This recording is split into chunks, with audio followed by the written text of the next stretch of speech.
Echoes of the Abandoned Line by NH 2006 2022. October 9th, 1983. My name is Peter Bauer. A few weeks ago, I completed my training as a train dispatcher with the Deutsche Bundesbahn, the state railway company in West Germany. Tomorrow, I am supposed to take over a small signal box in the Black Forest on my own. For someone like me, who has spent his entire life in the city center of Stuttgart, this will probably be quite a big adjustment, but I am looking forward to the challenge. To keep myself from getting too bored, I will record the week of my first shift there in this diary. I don't yet know what I will do with this book. Perhaps I will read it to my children once I have some. October 10th, 1983. The day began with a few small hiccups, but was otherwise pleasant. I had forgotten to say goodbye to my girlfriend, Eva, so I called her and asked her to come to the station so I could bid her farewell there. I would only be away for a week, but in the 5 months we had been together, we had never been apart for so long. She gave me one of her warm, heartfelt kisses, during which time always seemed to stand still for me. However, the moment was quickly interrupted by the conductor's whistle, signaling that I had to hurry and board if I didn't want to miss the train. I jumped through the door into the carriage just seconds before the heavy train slowly began to move, almost dropping my suitcase into the gap between the train and the platform. I waved to Eva one last time through the window. Once we left the station, I found my seat and made myself comfortable for the several-hour journey. After about 3 hours of travel and another transfer, I finally reached the village where the office responsible for the line I would be working on for the next 7 days was located. I reported to the office of the station master. When I entered, he was standing by the window smoking a cigarette. He greeted me curtly.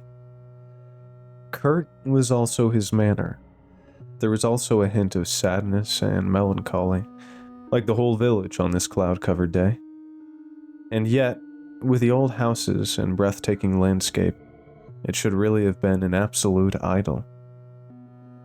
The station master told me there was no road to the signal post, so I would ride along in the driver's cab on the next train. While we waited for the train, he told me about the history of the railway line. He said it used to be a busy line, mainly bringing tourists to the Black Forest. But as tourists increasingly stopped coming or arrived by car, it was eventually decided to discontinue passenger service. He also said that it had already been decided that in a few years, freight service would be stopped as well, effectively shutting down the line completely.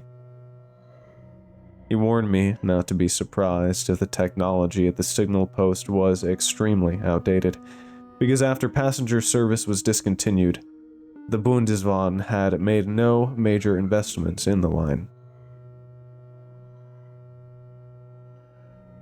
When the train arrived, I loaded my suitcase into the driver's cab, climbed in, and said goodbye to the station master. He now looked even sadder, almost as if this were a funeral. As the train began to move, I felt like a child at Christmas. I mean, what 19-year-old gets the chance to ride as a passenger in the cab of a 100-ton locomotive? And the line itself was no less impressive. It ran along a mountainside cut into solid rock. I wondered how much effort it must have taken to build this line 85 years ago, and how unfortunate it was that it would soon be nothing but history. I was glad I had brought the Polaroid camera my father gave me for Christmas. At least I could capture this impressive feat of engineering in pictures. The driver even turned out to be an old friend of my father. They had trained together as engineers until my father was promoted, and became a respected officer at the Bundesbahn. I think that is the career path he hopes for me too. but I am happy working as a simple train dispatcher. When I arrived at the signal post, I said goodbye to the driver and took in my home for the next few days. It was a small old house made of solid bricks. The station master had not exaggerated. Inside, it really felt as if you had traveled 30 years back in time. The walls were covered in floral wallpaper. The furniture was made of intricately carved dark wood. The floorboards creaked, and in the corner stood a gramophone with classical and popular music on records. At that moment, I was very glad I had brought my Walkman and my Michael Jackson and Queen cassettes. Fortunately, the tasks I needed to perform were listed in a folder on the desk. The work itself was not much different from my training at the signal box at Stuttgart main station, only everything was much smaller and older.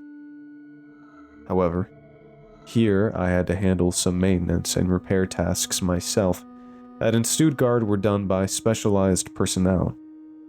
But that didn't bother me. I saw it as a great adventure and an opportunity to finally take responsibility on my own.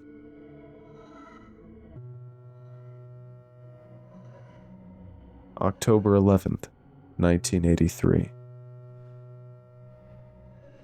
After sleeping on it last night, I thought that since I don't know who might eventually read this diary, it might be useful to explain the function of a signal post. The railway line I am on is single track, but trains run in both directions. To prevent collisions, there are sections with two tracks side by side, long enough for one train to wait until the other is passed. My job is to control this from the signal box by operating the switches and signals. The switches and signals are either controlled electrically, or, as here, in the old-fashioned way, via steel cables that are guided over pulleys and operated with large levers. Today was fairly quiet. There were exactly 2 train encounters, each requiring about an hour of readiness. This at least gave me time to thoroughly read the handbook for my work here, and to get to know the area a little. Though there isn't really much to explore. Besides my building and the annex housing the signal box, there is only a small shed, mainly used to store the gas bottles for the stove in the house. I also don't have much room to move around. Like the rest of the line, the signal post is on a mountainside, so beside the house there is a steep rock wall just a few meters away, and in front, barely a meter beyond the tracks, there is a drop-off. So, when I'm not working, I spend a lot of time with my music or this diary. Maybe I'll try to learn to cook, so I can surprise Eva with something homemade on her birthday. I hope the loneliness and boredom won't get to me too much. The only contact with the outside world is the old telephone I used to communicate with the signal box in the valley. It's one of those old phones where you have to crank it briefly to generate the electricity for the call. I had only seen these in films before. Since I'm on a mountainside, I should technically have a nice view of the landscape, but because of the tall fir trees on the other side of the tracks, that's only possible at one spot where a tree has fallen. Given this remote location, I'm lucky there's even electricity and running water. Although the water is just collected rainwater, stored in a large tank behind the shed with the gas bottles. It's currently 8 p.m., and I hadn't planned to write anything more today, but something unusual happened. While taking a shower, I noticed that the water smelled quite musty, almost like decay. I suspect that a rat or bird might have drowned in the tank. I will definitely report this to the signal box in the valley tomorrow. October 12th, 1983. As I wrote yesterday, I reported the issue with the water today.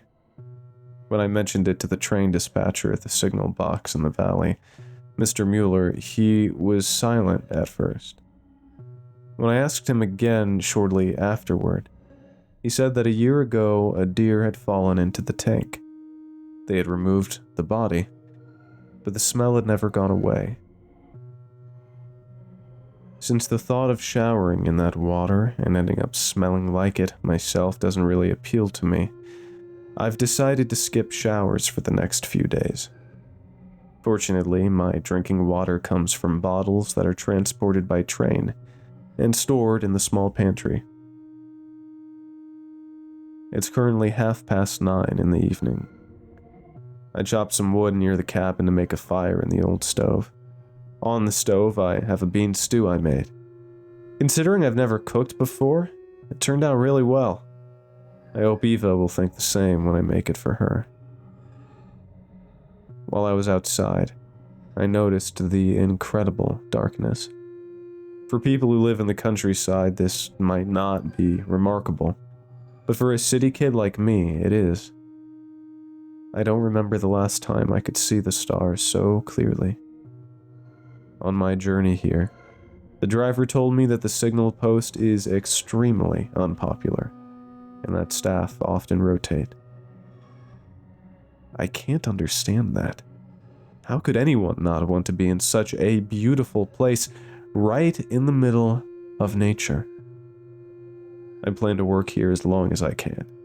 As I said, I love this place, and I don't know what it would take to make me want to leave.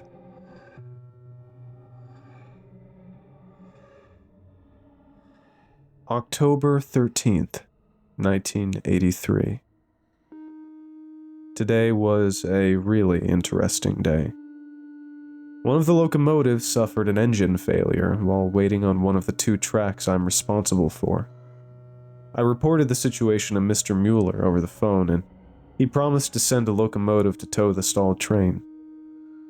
I invited the driver of the stranded train to come into my house for a while, as I've been looking forward to having someone to talk to after all this time alone, but he refused. And even more, he wouldn't leave his locomotive. Only when the other locomotive arrived did he get out, hook it up to the front of his train, and do so at a speed I had never seen before. Then he jumped onto the front locomotive without saying goodbye, and before I knew it, both trains were gone again. Now, about 4 hours later, I'm still sitting in front of my warm stove, feeling quite bewildered. I've encountered some strange people in the city before, but I've never seen anything like this. Who knows, maybe people in this region are just like that. They do say that people in rural areas tend to be a bit drier and more reserved.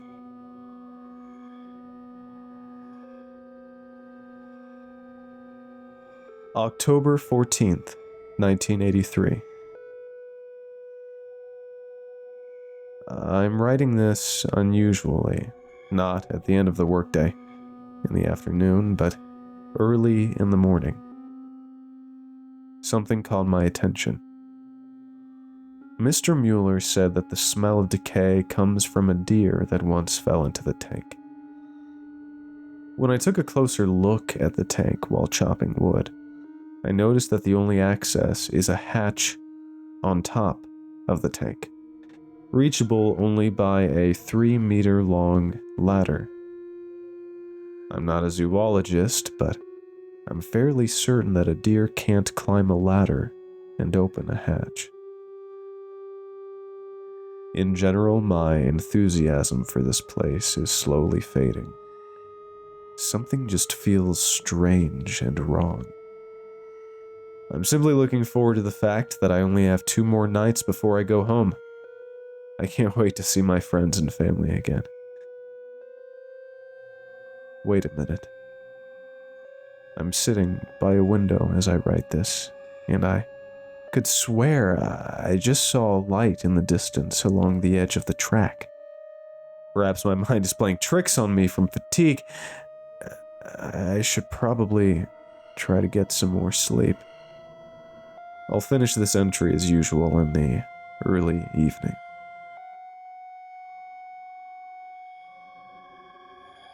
It's now 7:30 in the evening, and I've calmed down a bit. After my brief shock this morning, I laid down for an hour and got some sleep. And honestly, I don't know what I was thinking. It was probably just an illusion, a product of the mix of sleep deprivation and loneliness.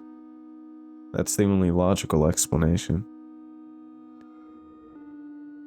I should probably remove that part from the diary. I wouldn't want whoever finds this book to think I'm crazy. Anyway, for the part of my day that wasn't just a figment of my imagination, clouds rolled in and the temperature dropped from 14 degrees centigrade to 5 degrees centigrade, with a light wind. Quite unusual for this time of year. In addition to my usual duties, I had to climb one of the 4 7-meter-high signal masts today to replace a faulty lamp. Not only did my mild fear of heights make my knees weak, but also the knowledge that if I fell, it would likely take hours for the driver of the next train to find me, seriously injured on the ground. In short, I was incredibly relieved when I made it back to the ground safely and uninjured.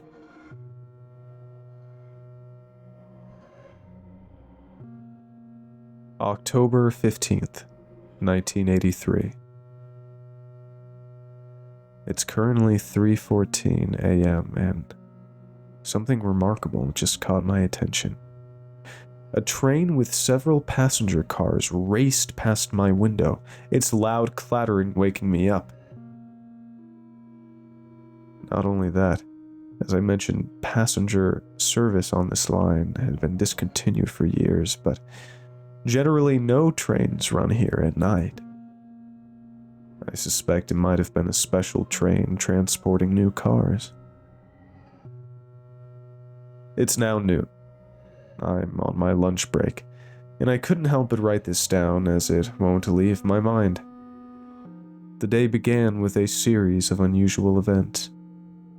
First, my axe, which I normally use to chop wood, had disappeared. In addition, the smell of decay had grown so strong that you can now smell it just standing next to the take. I had initially planned to open the hatch to see what was causing it, but since it said, "Authorized personnel only," I didn't dare. After all, I'm still on probation, and don't want to draw negative attention, especially because it could seriously damage my father's reputation.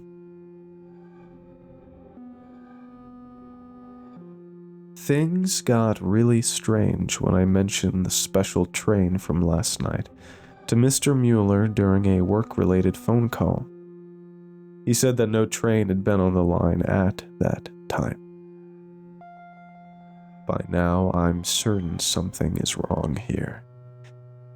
I just want to go home to my loved ones, and I don't want to return to this place ever again. Maybe I'll go to my father when I'm back and tell him I'm going to study economics, as he wishes. He would pay for everything, and I could even attend the same university as Eva. Even if not, I would do anything to get away from here. I don't know why, but it feels as though something deeply evil inhabits this place, even if I can't exactly describe it. It's now about 7 p.m., and there have been more events I can't logically explain. Since the train that will take me away arrives tomorrow at noon, and I can't wait to leave, something I've made more than clear, I've already started packing. However, when I went to pack the photos I took during my journey and stay, I noticed a small black spot on every picture. I know for sure it wasn't there yesterday. What's more unusual is that the spot appears in exactly the same place on every photo.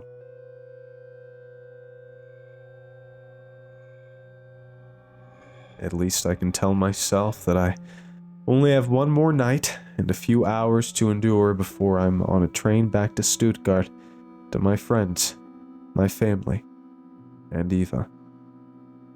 I will now lie down, try to get some sleep, and ignore all the strange events as best as I can. I will probably write tomorrow's diary entry either on the train or at home. October 16th, 1983. It must be around 6 p.m. now. Contrary to all expectations, I'm not writing this entry at home or on my way there, but I'm still at the signal post.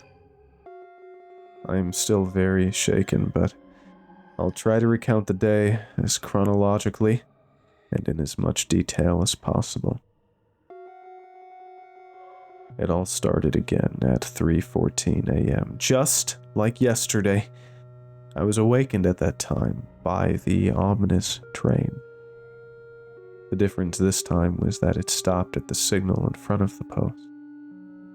I couldn't resist my curiosity and went outside to take a closer look. Had I known what this decision would trigger, I would have simply gone back to bed and hoped to sleep normally.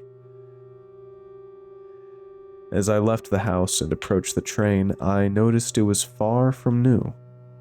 The cars were small, wooden, and painted green. The rear door of the last car was open. I briefly thought about boarding, but given the bizarre situation, that would have been madness. As I walked along the train, I noticed it was completely empty, yet still lit, which made no sense since the lights are always off during empty runs. But that was not the strangest part. These types of cars were from around the turn of the century, and had already been retired in the 1950s. Equally wrong was the smoke rising from the front of the train. I knew it came from a steam locomotive. Since 1977, steam engines no longer run in West Germany.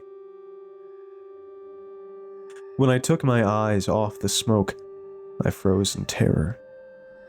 In the distance stood someone in an old conductor's uniform. Yet there was something strange about this person. Stranger even than the fact that neither this person nor this entire train should exist here. It was as if I could clearly recognize the conductor's outline, but all texture was absent. I can't put it into words. Whatever I saw was something the limited human mind cannot process. I stood frozen, staring at this entity, trying to comprehend it. This state lasted several minutes. Then the silhouette climbed into the train, which slowly and quietly began to move. But something about it was wrong, just as wrong as this creature. At the time, I didn't know what it was, but now I realize. As a child, I had seen the last steam locomotives with my father at the station, and they were loud, especially when starting on a slope like this one. The train made a sound, but it was more like an echo from a past time. I then stood at that spot for at least 10 more minutes, staring blankly into the air, completely overwhelmed by what I had seen. Once I collected myself, I went back to bed and tried to sleep, trying to forget this absurdity. But in reality, I didn't close an eye, and I certainly wouldn't have if I had known what was still to come. At 6 a.m., my alarm woke me. I was tense and drenched in sweat. I felt as though someone was watching me, and I could swear that for a split second, I saw someone or something standing in my doorway. But that didn't matter at that moment because I had made it. In half an hour, the train would come to pick me up. Not wanting to spend a second longer at this damn place, I quickly threw on my jacket, grabbed my suitcase, and sat on the bench by the front door to wait. I waited half an hour, 3/4 of an hour, and then an hour. Nothing. No train came. When it became clear that this was no normal delay, I went back inside to call Mr. Mueller. But when I picked up the phone, the line was dead. Under normal circumstances, I would have assumed a lightning strike or a fallen tree had damaged the line, but considering everything else that has happened, that can't be a coincidence. Being forced to wait, I prepared some food. My new plan was to wait for the train that passes the signal post daily at 3 p.m. and stop it using the signal flag I have. While waiting, I noticed that the black spots in my photos were getting larger. Upon closer inspection, I realized they weren't just spots. They were burn marks. It goes without saying that it makes absolutely no sense. And a Polaroid photo cannot slowly burn by itself. The feeling of being watched has intensified throughout the day. When I blink or turn my head quickly, I feel like I see shadows in my peripheral vision. The sensation of being observed has grown even stronger. About 10 minutes before the train was supposed to arrive, I stood at the edge of the track with my suitcase and a flag. But neither this train nor any other passed by. Now I've been sitting here 4 hours, confused and cut off from the rest of the world. I'm not sure what to do next. I can't just stay here and wait until either my supplies run out or whatever I saw last night comes for me. I should probably try to sleep now. The sun is beginning to set outside. But it's frustrating to know that I should actually be at home, lying in my own bed. October 17th. 1983.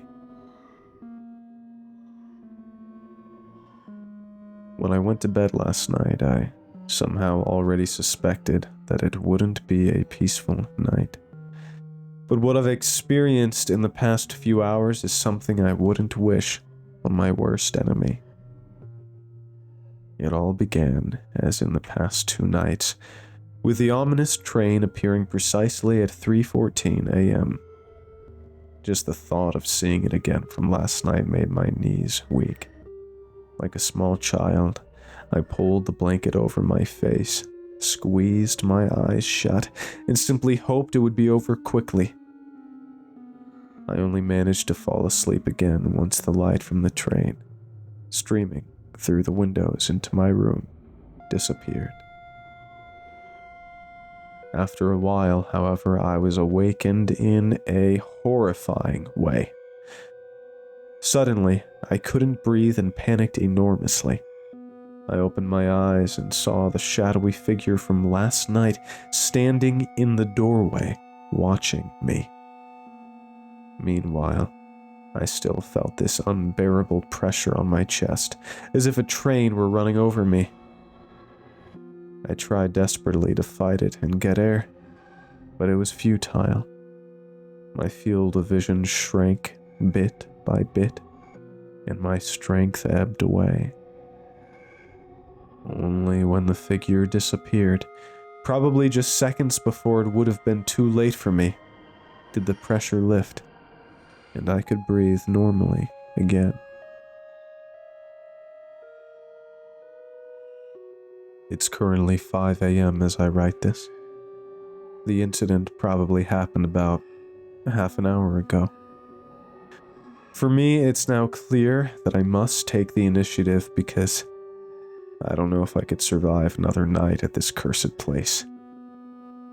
I've packed a backpack with some water, food, and a flashlight with spare batteries, and I will leave at sunrise, walking along the tracks down to the village in the valley. According to my clocks, it is now 8 a.m., at least by my reckoning. What I am experiencing now is the greatest anomaly yet. As usual, the moon set around 6 a.m., but the sun did not rise. Yes, you heard that right. The damned sun is gone. Just a week ago, I would have laughed at anyone who told me about paranormal events, and now I find myself trapped in a horror film. I will have breakfast once more, even though I truly have no appetite and my stomach aches from all the stress. Even though I feel deeply uneasy, I will set out in the darkness after eating. According to the railway map at the signal post, it should be about 20 kilometers to the station in the valley. By my calculations, it should take roughly 6 to 8 hours. I will leave the diary at the signal post. On the one hand, it would just be unnecessary weight, and on the other, I hope it may serve as a warning to my successor to leave this place as quickly as possible. This will be my last entry. I just hope I survive this and see my friends and family again.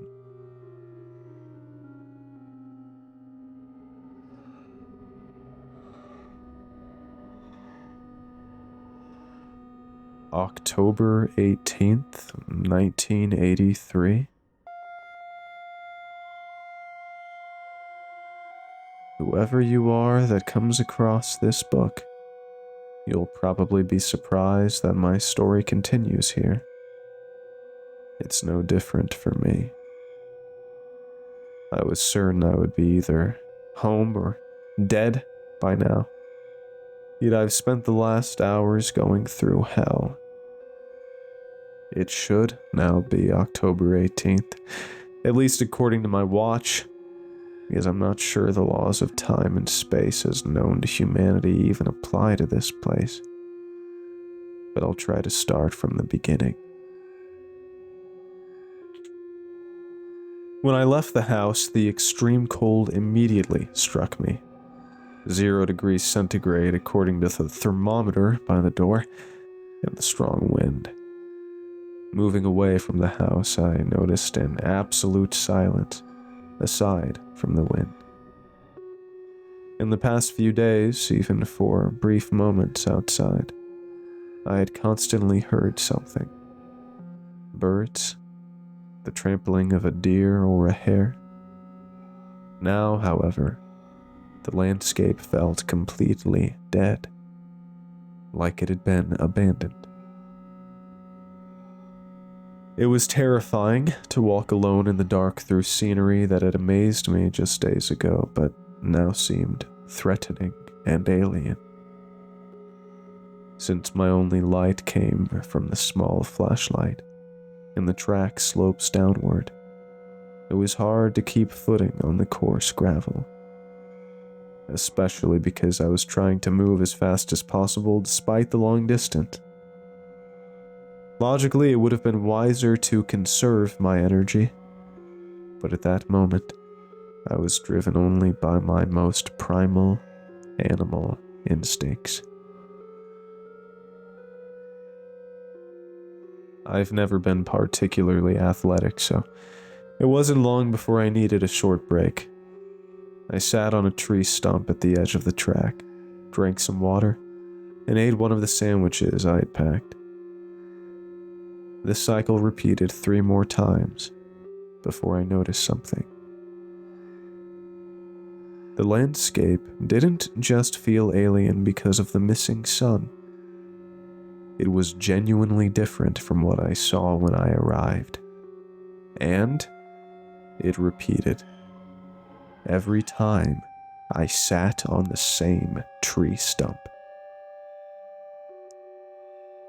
I didn't have time to think about it though, because even while standing still, I heard the sound of footsteps on gravel. At first, I froze in fear, but then I realized I definitely did not want to be here when whatever was making those noises arrived.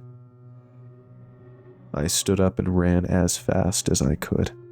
Checking my watch, I saw I had already been walking for 12 hours.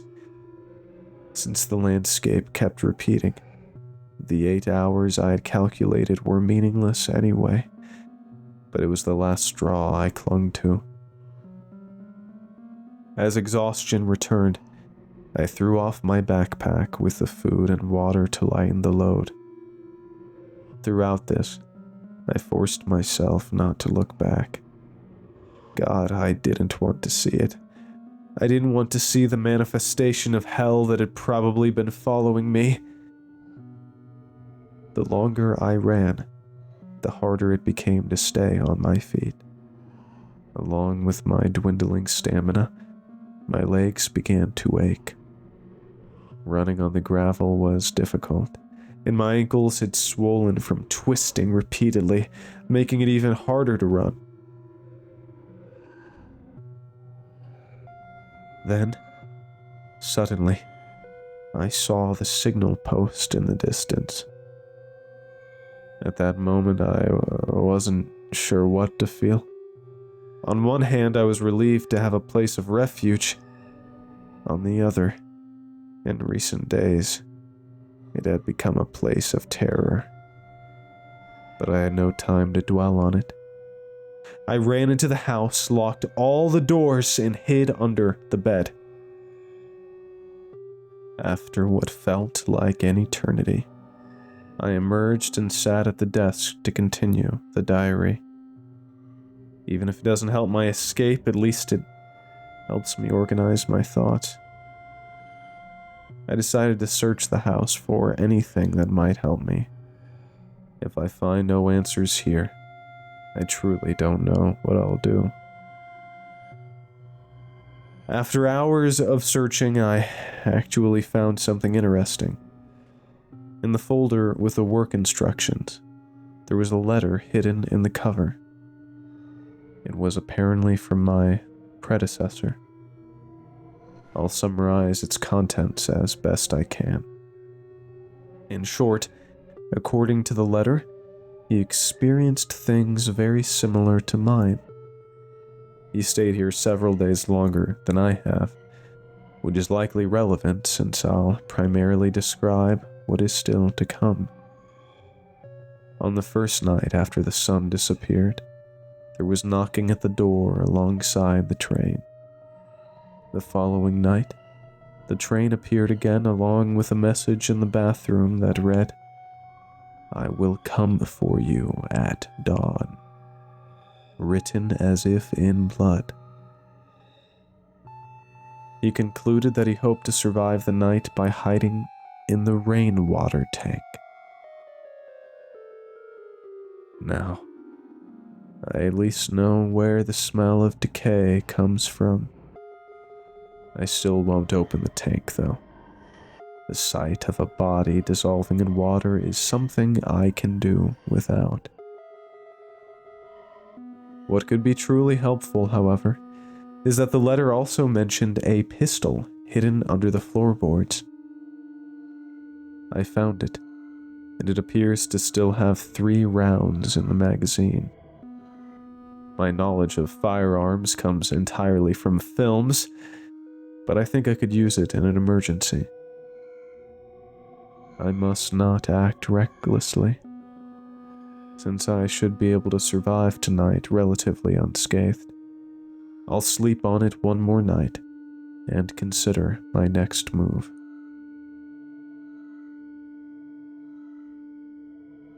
October 18th, 1983.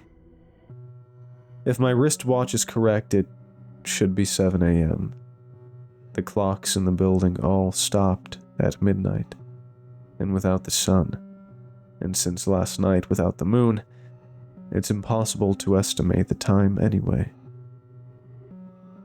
The night went as expected, with its share of horror, but luckily without any physical attacks. The fact that I now consider this a good night says a lot about how desperate my situation has become. To detail the night, when I went to sleep, I heard the faucet dripping. I went to turn it off and realized, on closer inspection, that it wasn't water, it was blood. I shut the tap and had no energy left to dwell on it further. While I slept, I heard the knocking, and at 3:14 a.m., the train, as described in the letter. I wasn't afraid. I knew what was coming, but I am frightened that I feel no fear anymore. My focus is entirely on planning my next escape. My current plan is as follows. Under no circumstances will I end up like my predecessor. I've decided to use at most 2 of the 3 bullets against the attacker, reserving the 3rd as a last resort to at least end my life myself, if necessary. Since I will most likely not see the next morning, I wanted to take care of a few things first. In the freezer, there is a frozen chicken which I will cook for myself at midday. If tonight's meal is my last, I want it to at least be a proper meal as far as my limited cooking skills allow. I don't know where to begin, but this place seems determined to kill me even while I cook. When I went to put the chicken in the oven earlier, I noticed the gas bottle was empty, so I went to the shed to get a new one. Holding the pistol made me feel relatively safe leaving the house. But once in the shed, the door suddenly slammed shut behind me and locked itself. Seconds later, all the valves on the gas bottles opened. My vision blurred and I lost my balance, and that was fine with me. I had resigned myself to my fate and was ready to accept the end, closing my eyes. Then it came back. Fear, like I've never felt before, and my primal instinct to survive surged. Adrenaline coursed through my veins, and I threw my full weight against the door, but it was in vain. The shed may have been over 50 years old, but the door was new and made of steel. The small window was no alternative. It was barred. So I used my only tool and broke the lock. I ran from the shed and took a deep breath.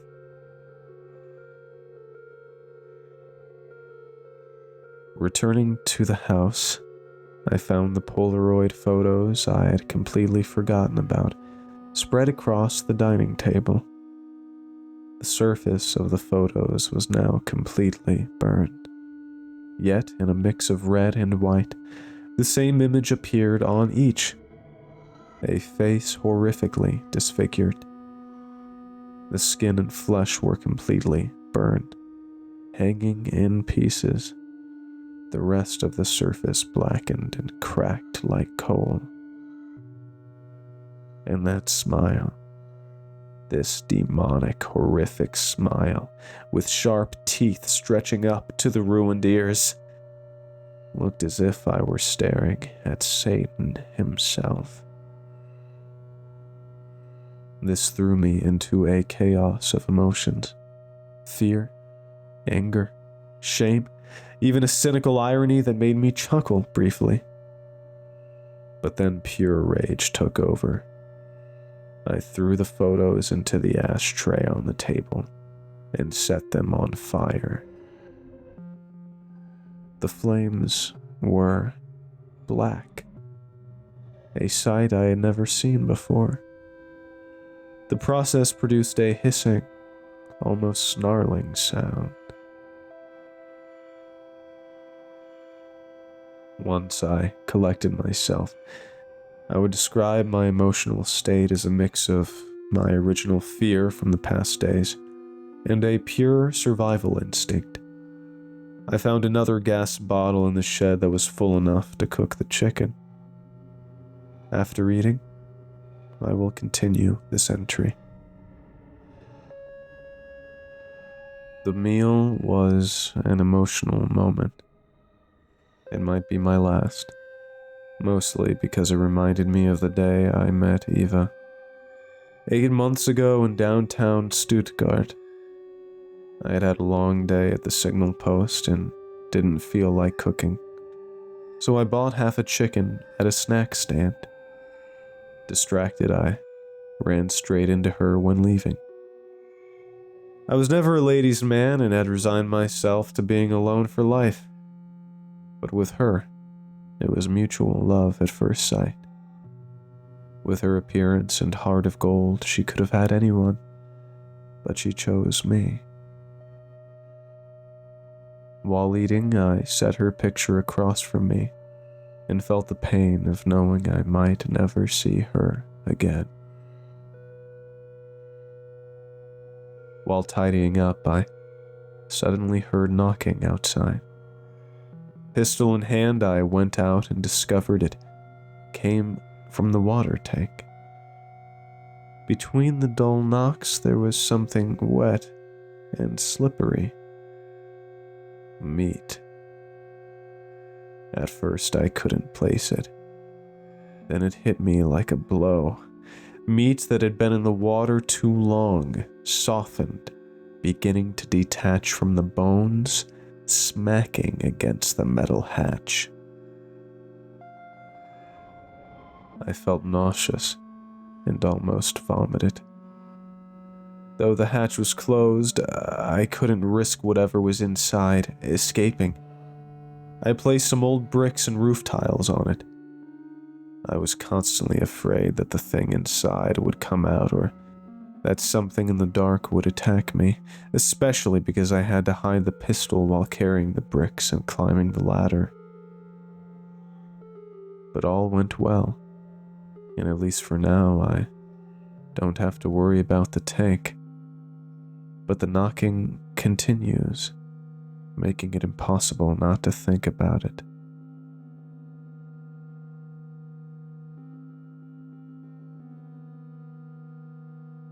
By 4 p.m., my wristwatch stopped.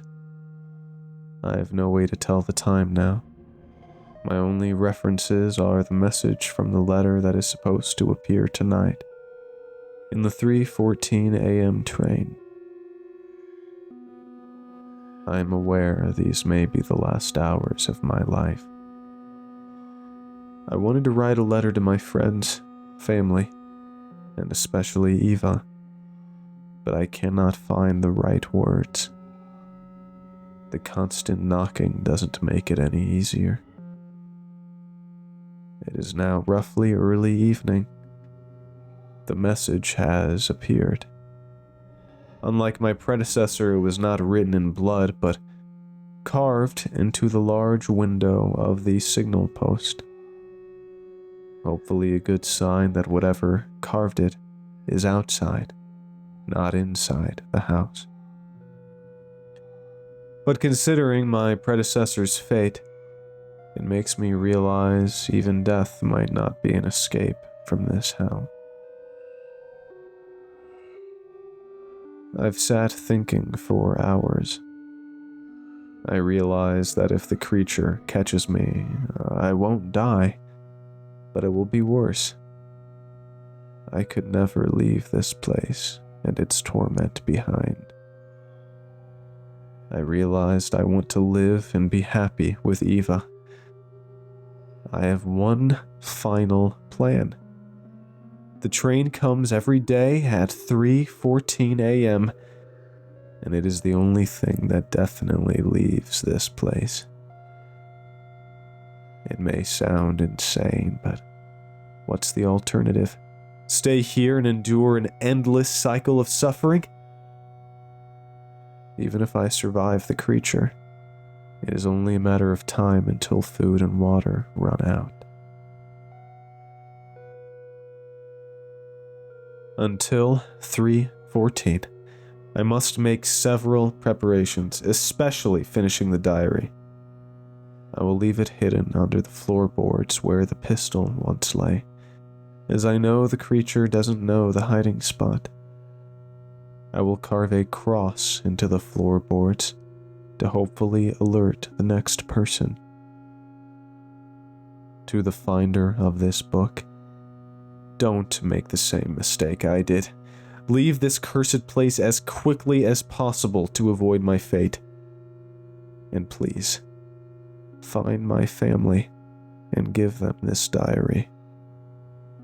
They will want to know what happened to me. Whatever controls this place likely knows about my plan and will try to stop me. Since deciding to take the train, events have deviated from those described in the letter.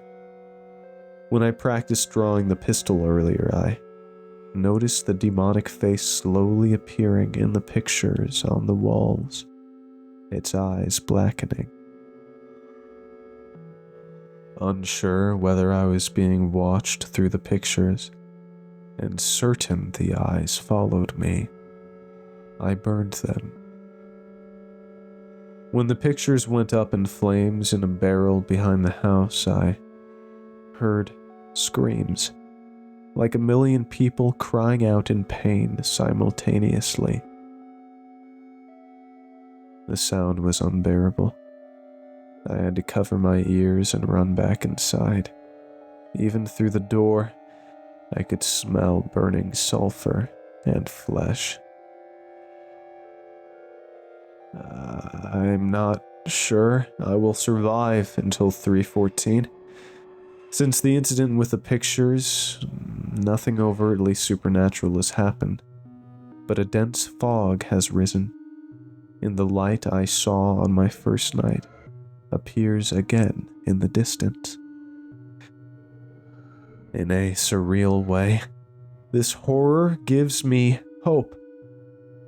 If the presence tries to stop me from taking the train, maybe it really is my way out. I just need to survive the next few hours. If the train is not a way out, or I don't make it, I should write a final message to my parents and Eva. I don't feel ready, but will I ever be? The fog has already started creeping into the building through cracks in the old doors and windows. When I tried to block them with towels, I felt it was icy cold. 6.66 degrees centigrade, according to the thermometer.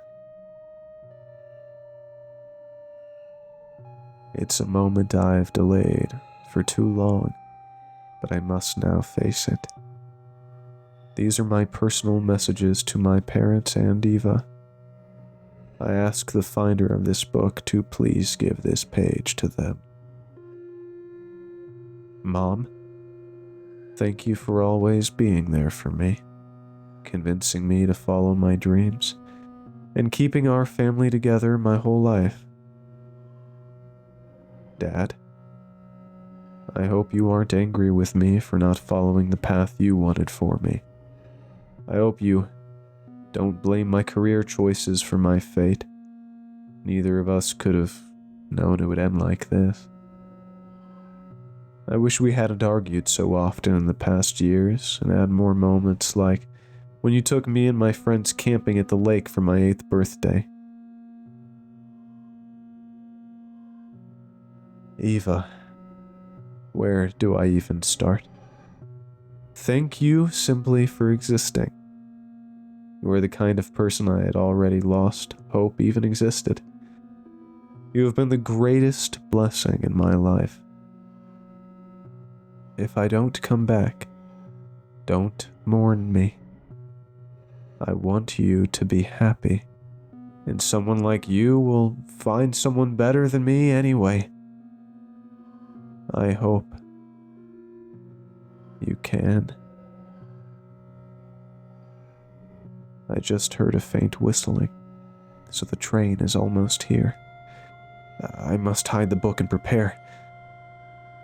Oh no. I hear footsteps at the back door. Someone is hammering. The train is here. I'm going to do this. I will hide the book and run for the train as fast as I can. Please don't worry about me.